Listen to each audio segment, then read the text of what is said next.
বন্ধুসকল, আজি মই তোমালোকৰ ওচৰলৈ আনিছোঁ আৰু এখন কিতাপ। কিতাপখনৰ নাম হৈছে প্ৰেমচন্দৰ 13টি শিশু গল্প। কিতাপখন এইখন।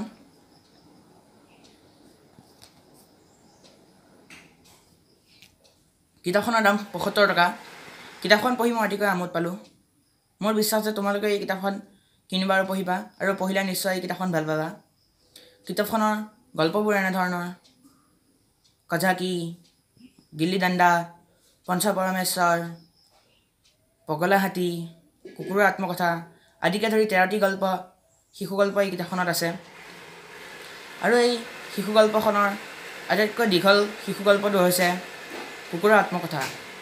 এই গল্পটো দীঘল কিন্তু অতিকৈ মৰ্মস্পৰ্শী। কিতাপখন শিশুবোৰৰ বাবে অতিকৈ উপযোগী কিতাপ। কিতাপখনত নীতি শিক্ষামূলক, উপদেশমূলক আৰু মানৱীয় দৃষ্টিমূলক এই 3টা ধৰণৰ শিশু গল্প আছে। এই কিতাপখন তোমালোকে পঢ়িবা আৰু পঢ়ি নিশ্চয় ভাল পাবা। মই এই কিতাপখন পঢ়ি অতিকৈ আমোদ পালোঁ।